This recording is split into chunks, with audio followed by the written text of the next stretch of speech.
간혹 성장기에 있는 아이들 가운데 성장통을 호소하는 경우들이 있습니다. 성장통이란 말 그대로 뼈를 성장하게 하는 성장 호르몬이 너무 활발하게 분비돼서 성장판에 압박을 가함으로 발생하는 통증을 말하죠. 낮에는 정상적으로 생활을 하다가도 밤만 되면 양쪽 무릎, 허벅지, 또 발목 이런 데 통증을 호소하는 게 특징이라고 하는데, 이 성장통은 활동량에 비례하기 때문에 남자 아이들이 더 여자 아이들보다 더 많이 있을 수가 있고요.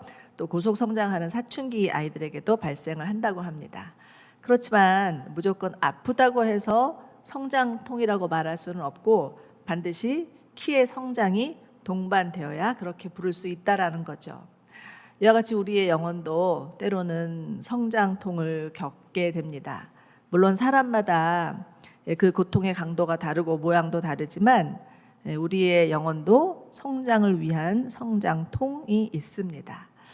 에베소서 4장 15절을 보면 하나님께서 범사의 머리 되시는 그리스도에게까지 자라날지어다 이렇게 말씀을 하십니다. 하나님은 하나님의 주권대로 택하신 자들에게 은혜를 주시고 돌보실 뿐만 아니라 그들로 하여금 변화시켜 주십니다. 하나님이 원하시는 것은 우리가 예수님처럼 되는 것이죠.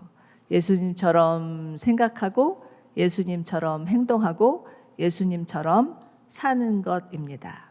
그러기 위해서는 어쩔 수 없이 우리 안에 있는 죄성이 깨어져야 하는 고통을 겪을 수밖에 없습니다. 그러나 그 고통을 겪으면서 우리 안에는 성장과 변화가 일어난다라는 것이죠. 우리는 지금 8월 한 달간 야곱이라는 인물을 만나고 있습니다. 하나님께서 그를 택하셔서 은혜 주시고 돌보시고 변화시켜 주시는 과정을 보면서 그 하나님이 바로 나의 하나님이구나 라는 감사를 하게 됩니다. 오늘 말씀의 제목은 선택과 변화입니다. 하나님께서 택하신 자를 어떻게 변화시켜 주시고 성장케 하시는지를 살펴보는 귀한 은혜의 시간이 되기를 바랍니다. 오늘 본문은 하나님께서 야곱에게 나타나셔서 말씀하시는 장면으로 시작됩니다. 1절인데요. 일어나 베델로 올라가서 거기에 머물러라. 그리고 거기에서 내 형 에서로부터 도망칠 때 내게 나타나셨던 하나님께 제단을 쌓아라. 이렇게 말씀을 하십니다. 자, 야곱에게 이 말씀을 주신 때는 야곱의 가정이 아주 엄청난 위기 가운데 있을 때였습니다. 그 사건의 배경을 알자면 바로 앞장인 34장에 나오는 사건을 좀 살펴볼 필요가 있는데요. 그것은 야곱의 외동딸 디나가 강간당한 사건입니다. 가나안 7족속 중에 하나였어요. 히위 족속의 그 추장인 세겜이라는 사람이 동네에 이렇게 슬슬 맛을 나온 그 디나를 보고는 홀딱 반해서 그를 데려다가 성추행을 하죠. 그러면서 결혼을 하겠다 이렇게 공포를 합니다. 이것을 들은 디나의 오빠 레위와 시몬이 너무너무 강분을 해서 이거는 있을 수 없다라고 생각을 하면서 어떤 작전을 꾸미냐면 그 세겜 사람들에게 그래 좋다. 그러면 너희들 다 할례를 받아라. 다 할례를 받으면 이 결혼을 허락해 주겠다라는 얘기를 하죠. 그래서 이 사람들이 할례를 받습니다. 할례를 받는다는 것은 한 3일 정도는 꼼짝하지 못하고 누워 있어야 된다는 얘기인데, 그때 이 시몬과 레위가 이스라엘 사람들하고 힘을 합쳐서 이들을 완전히 그냥 몰살을 하는 그런 사건이 34장 바로 나옵니다. 물론 이 세겜의 사악함에 대한 이들의 분노, 시므온과 레위의 분노는 정당한 것이었지만 그렇다고 해서 이를 대응하는 방법이 옳았던 것은 아니었습니다.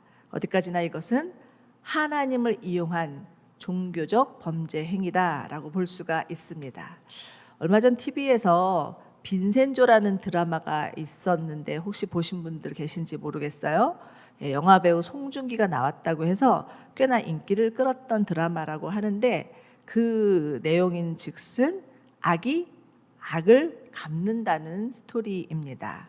그 드라마를 보는 많은 사람들이 정말 모처럼 통쾌했다. 그 드라마를 보면서 속이 다 시원했다. 이렇게 말을 한다고는 하지만 사실 그 내면을 보면 그 인간의 마음속에 있는 그 약자의 복수 심리를 이용한 드라마인 것은 아니었나 싶습니다.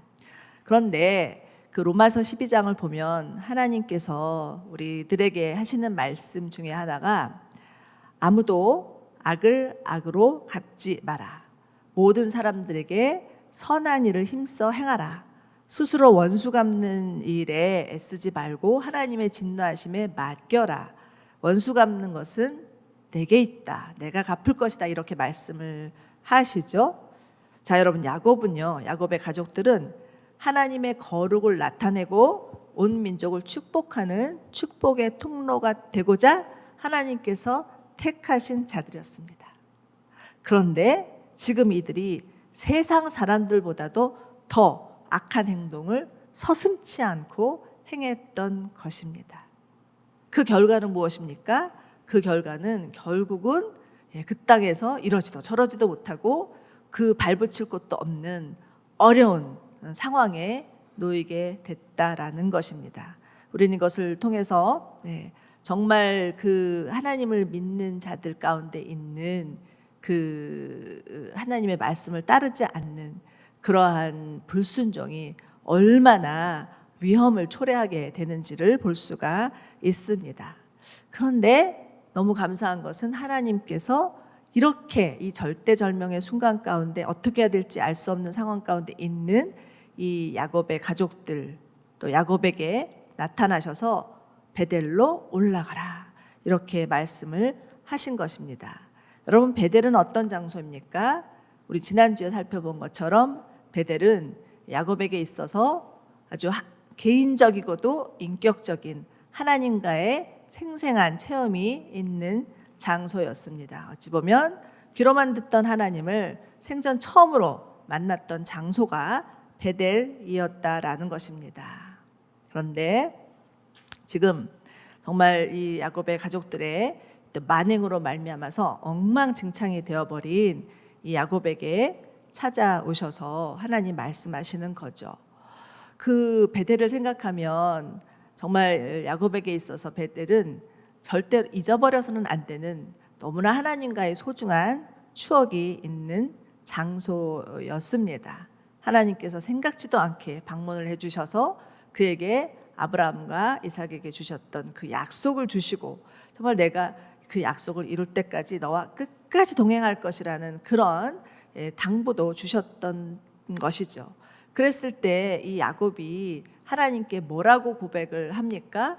하나님, 정말 하나님께서 나와 함께 하시고 내가 다시 떠났다가 이 아버지 집으로 돌아오게 하신다면 하나님은 내 하나님이 될 것이고 나는 내가 가진 10분의 1을 주님 앞에 드릴 것이고 이곳에 바로 이곳이 하나님의 집이라 이렇게 불리며 이곳에 하나님의 집을 세우시겠다는 약속을 하죠. 그런데 정말 이렇게 하나님이 우리 가운데 생생히 찾아오시면 이런 그 고백들이 자기도 모르게 저절로 나오는 것 같아요. 저도 이 말씀을 묵상하면서 아주 오래전 얘기인데 오래전 제가 하나님 앞에 드렸던 고백이 생각이 났습니다.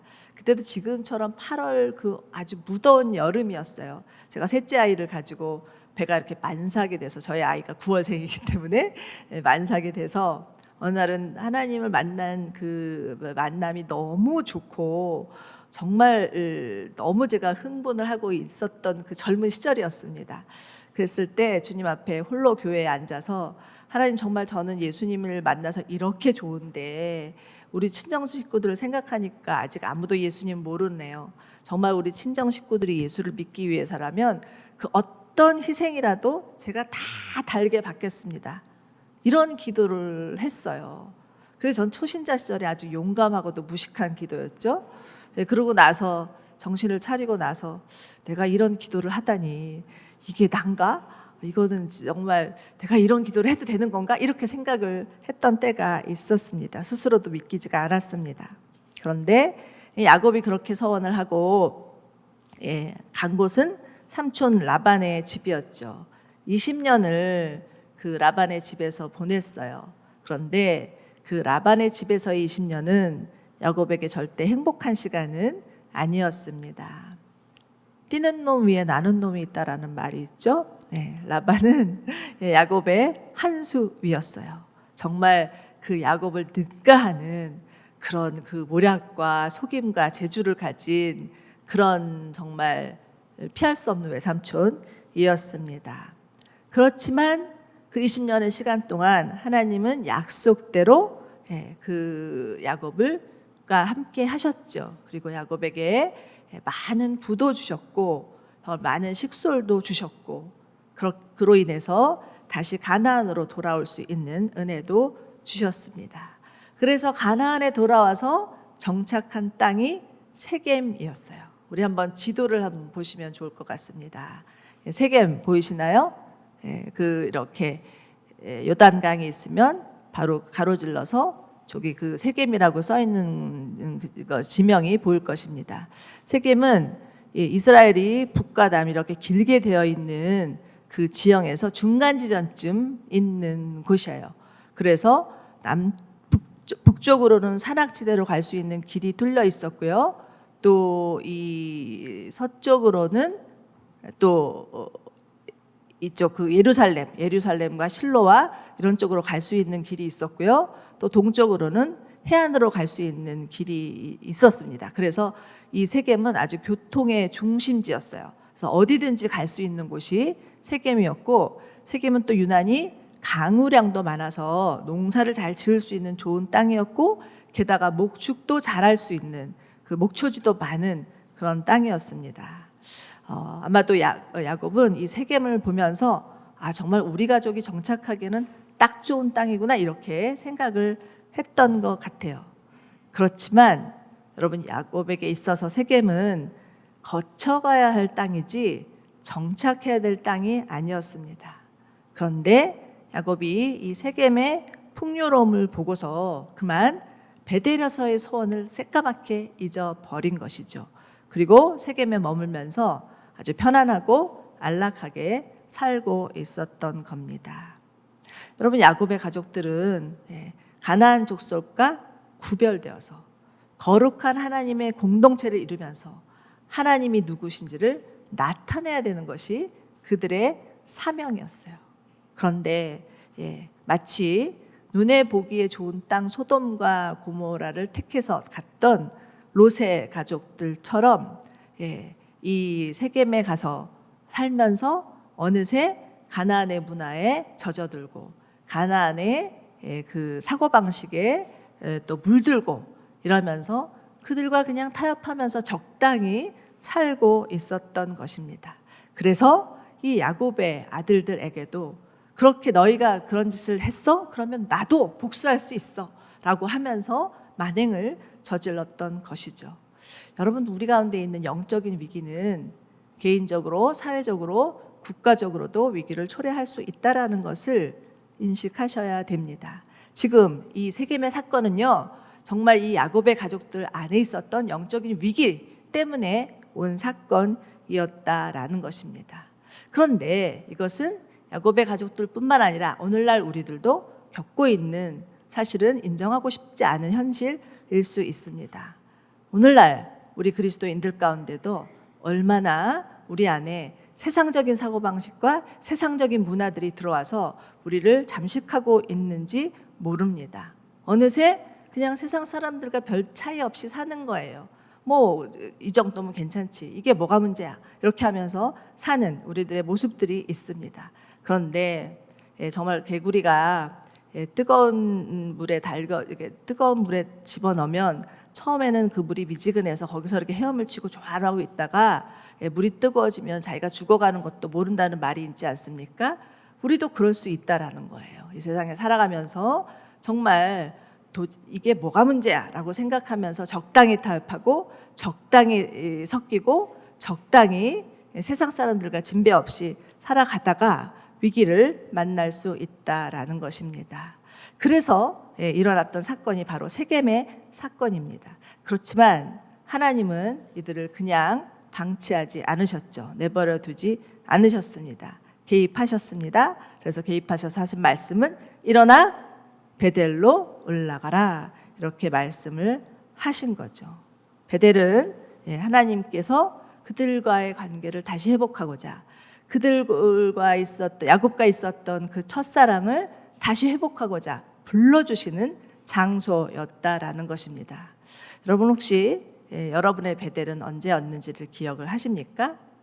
하나님을 만났던 그 첫사랑, 하나님과의 그 있었던 구원의 뜨거운 감격들, 그것을 한번 떠올려 보시기 바랍니다.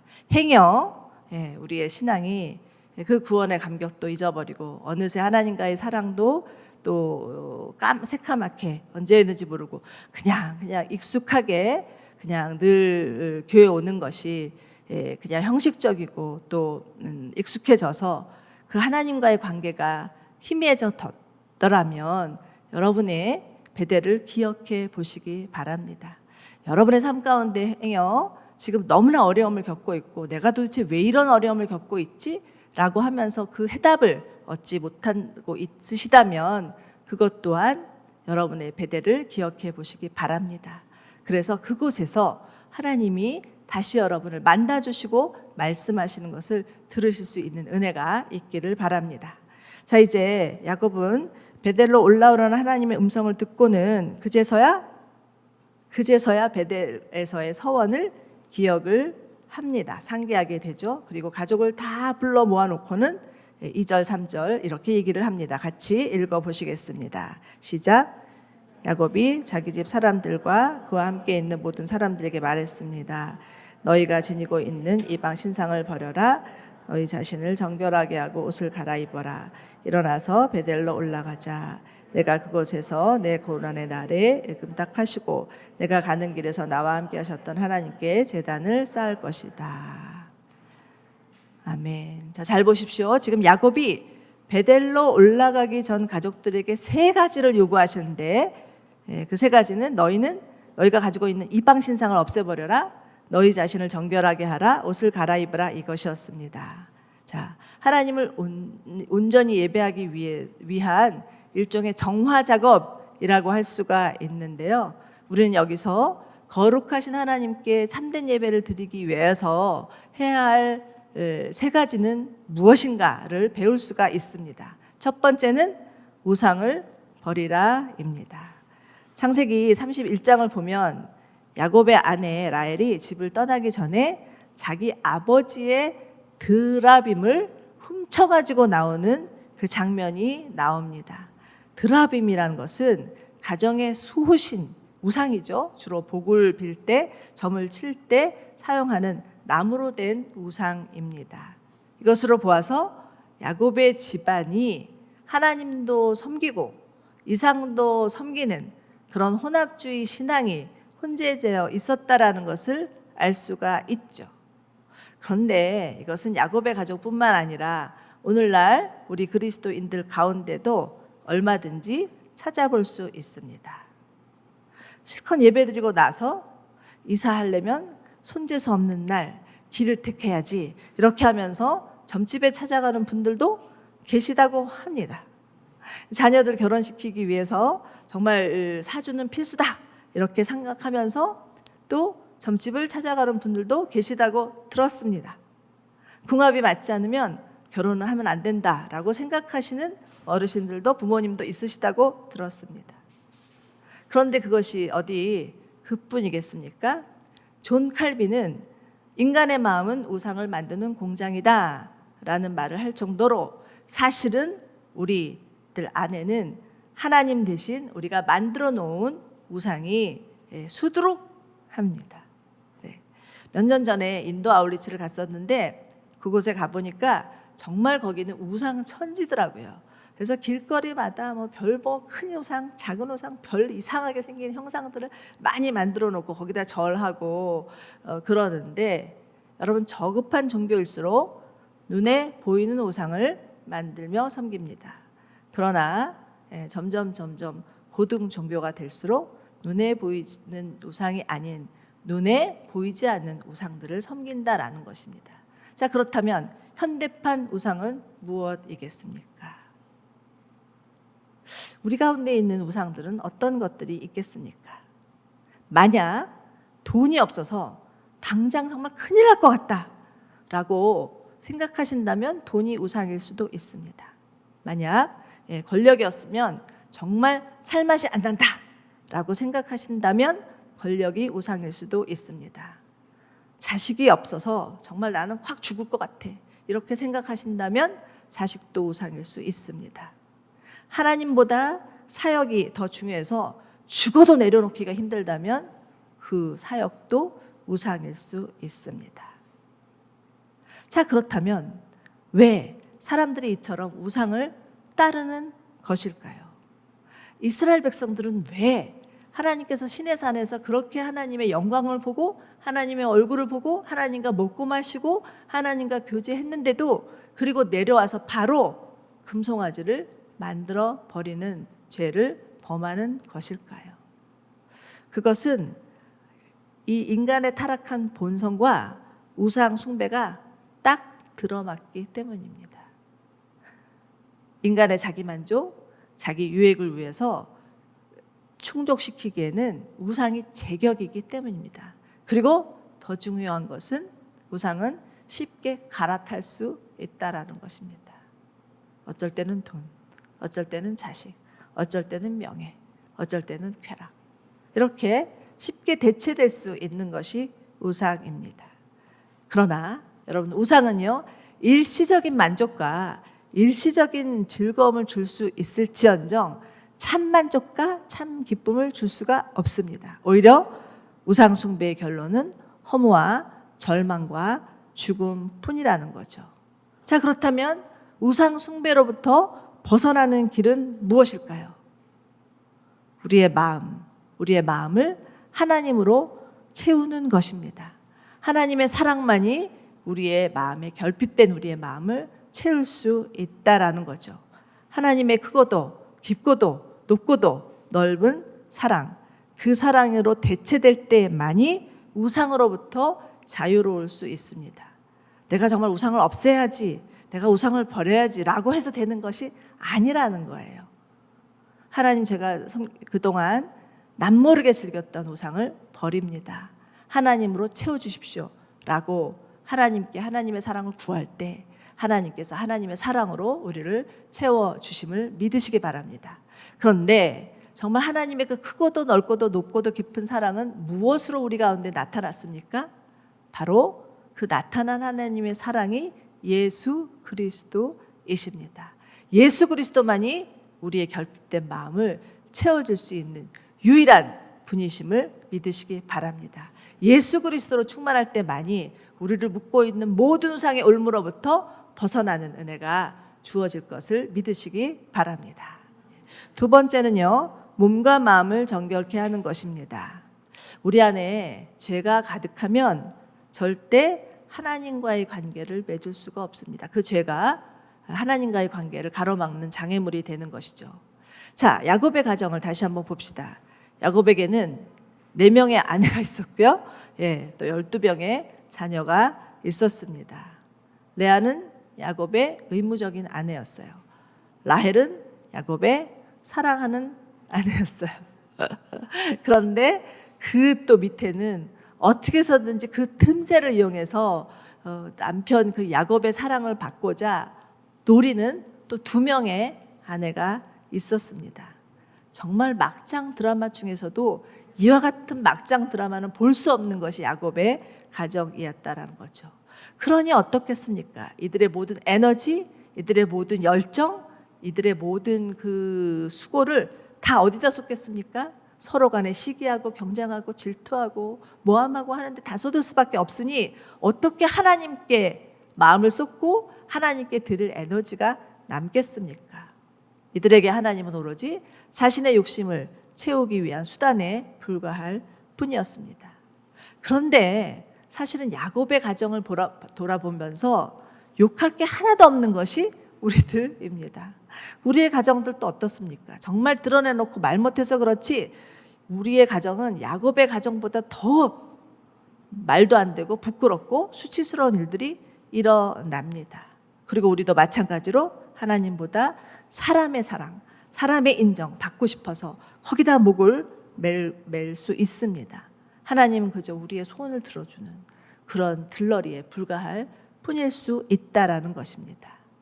그런데 여러분, 정말 이를 통해서 우리가 깨닫는 것은 우리는 얼마나 죄인인가, 우리는 얼마나 모순덩어리인가, 얼마나 우리 안에 정말 죄성이 우리를 둘둘 묶고 있는지를 보게 됩니다.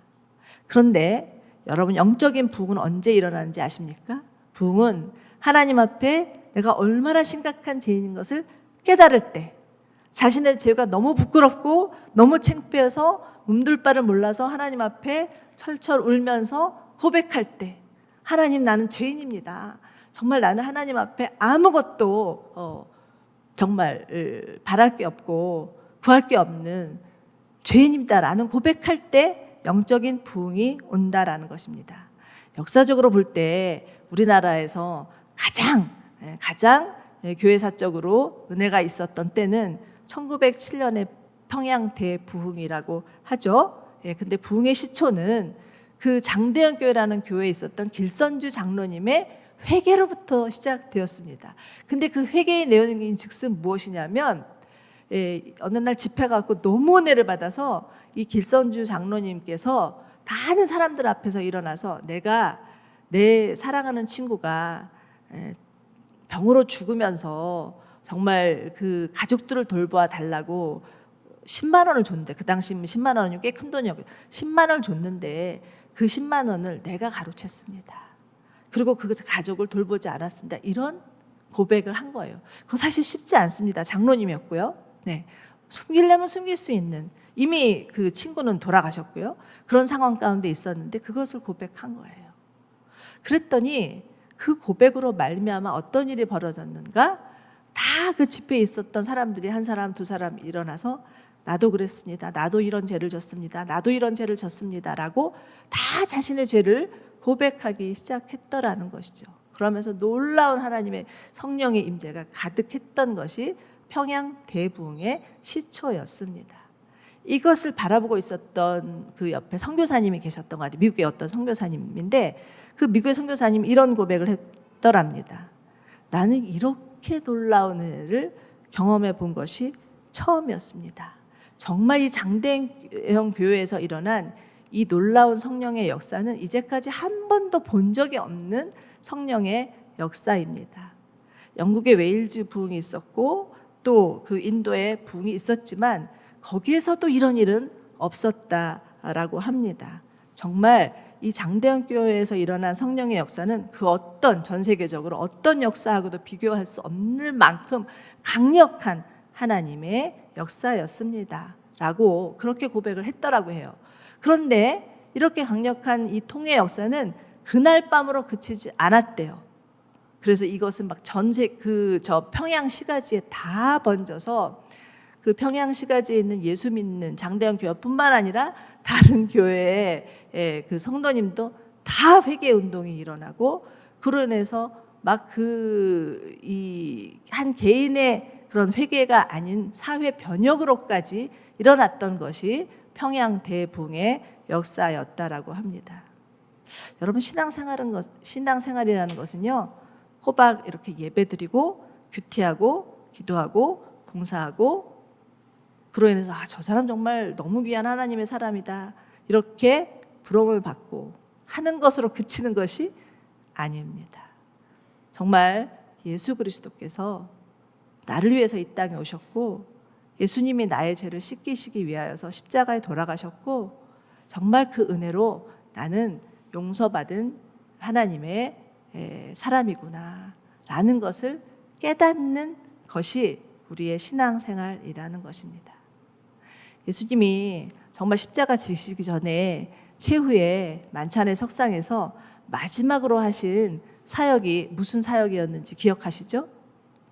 일명 예수님의 대하사역이라고 하죠. 예수님께서 제자들의 발을 씻기시면서 하나하나 씻기시면서 깨끗하게 해주시는 그런 사건이었습니다. 베드로가 이것을 보고 너무 당황해서 자기 발을 감추면서 주님, 제 발은 절대로 씻기실 수 없습니다 라고 고백했을 때 하신 예수님의 말씀은 내가 너의 발을 씻기지 않으면 너와 나는 상관이 없다라고 말씀을 하시죠. 이것은 정말 우리는 구원받은 하나님의 백성이지만 이 땅에 살아가고 있는 한, 육신을 갖고 있는 한 얼마든지 날마다의 삶 가운데 더럽혀질 수 있는 자라는 것입니다. 그래서 우리가 정말 주님 앞에서 날마다 해야 되는 것은 우리의 더러워진 몸과 마음을 씻는 작업.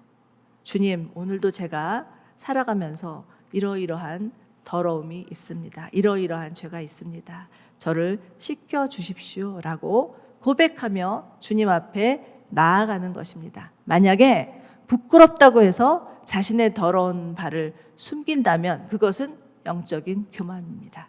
나는 더 이상 씻을 게 없다라고 말한다면 그것은 이단입니다.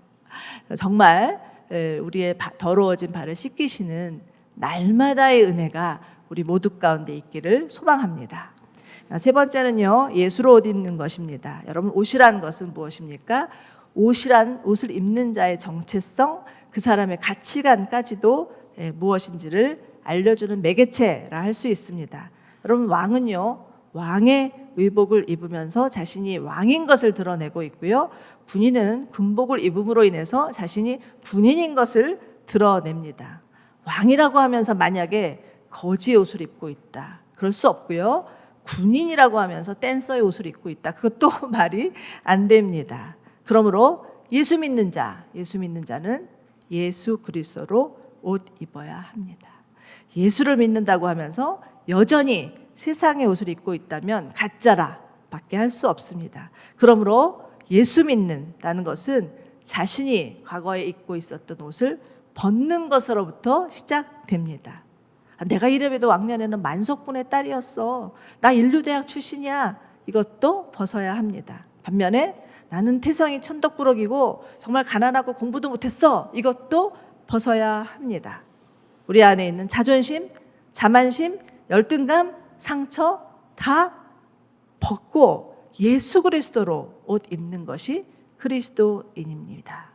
고린도후서 5장 17절에서는 이렇게 말씀하죠. 그런즉 누구든지 그리스도 예수 안에 있으면 새로운 피조물이라, 예전 것은 지나갔으니 보라 새 것이 되었도다. 아멘. 이것을 믿으시죠? 우리는 그리스도 예수 안에서 새로운 피조물입니다. 우리 안에 있는 자존심, 자만심, 열등감, 상처 다 벗어버리고 예수로 옷 입는 저희 모두 되기를 축원합니다. 자, 이렇게 해서 4절을 보시면 야곱의 가족들이 그동안 자신들이 애지중지하고 있었던 이방 신상과 장식품을 다 세겜의 상수리 나무 아래 묻습니다. 이것은 무엇입니까? 정말 이제는 하나님만 섬기겠습니다 라는 공동체적 결단입니다.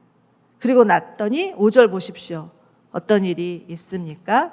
5절을 보시면 하나님께서 그들 가운데